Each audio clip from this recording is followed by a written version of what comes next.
खुलुमबाय स्टुडिअ आं राजीब बसुमतारी बिटिसिनि गाहाय खुंग्रि हाग्रामा महिलारि बिथांनि मोनसे गोख्रों थांखि थांनाय 5 बोसोर सरकारनि आमोलाव थामहिनबा प्रमोद बर'नि दैदेननाय बिटिसि सरकारनिफ्राय बानायजानाय इएम आरो MCLA हस्टेलनि सायाव मोनसे गोख्रों थांखि लादों बिटिसिनि चिफ हाग्रामा महिलारि बिथाङा मा थांखि लादों बिथाङा थांखि लादों क'क्राझार हरिनागुरियाव थानाय इएम आरो MCLA हस्टेलखौ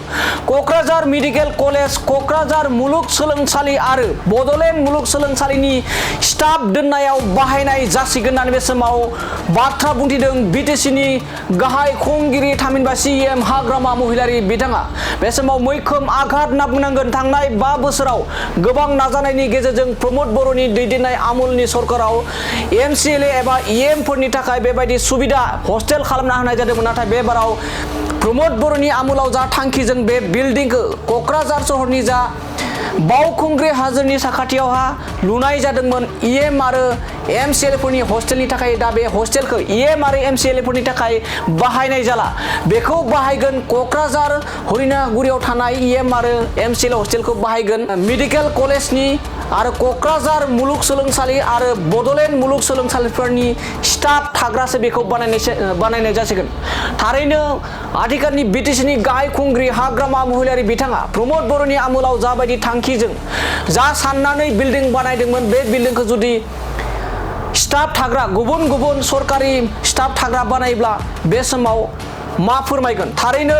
प्रमोद बर' बिथांनि दैदेननाय सरकारनि सायाव गोबां आघात होनाय जादों होननानै गोबाङानो बे समाव कमेन्ट सेक्सन आरो गोबां ससियेल मिडियानि गेजेरजों हाग्रामा महिलारि बिथांनि बे थांखि लानायखौ गोबां बाथ्रा बुंनायखौबो बे समाव नुना मोननाय जादों दानिया नोंथांमोना फोरमायदों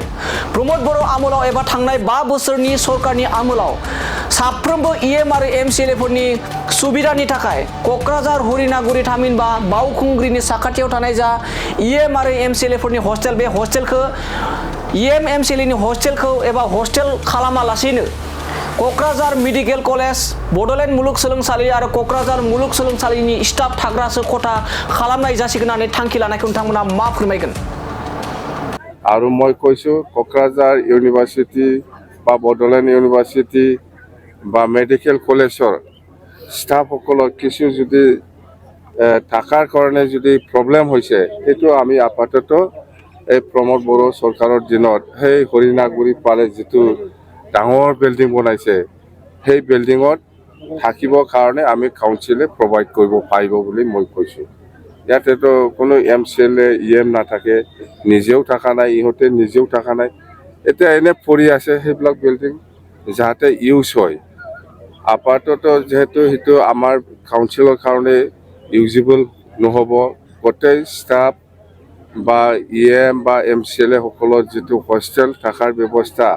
সেইটো গোটেই আমাৰ সেক্ৰেটাৰিয়েটতে প্লেনিং আছে আগতে বহুত ডাঙৰ প্লেনিং কৰি পেলাই সেই মাটিটো লোৱা হৈছে আৰু সেই হিচাপত আমি EM সকলৰ বা MCLA সকলৰ যিকোনো হস্টেল থাকিব পাৰা যেটো হস্টেল বনাব লাগে আমি এটো বনাম আৰু আমাৰ এতিয়া গ্ৰীণ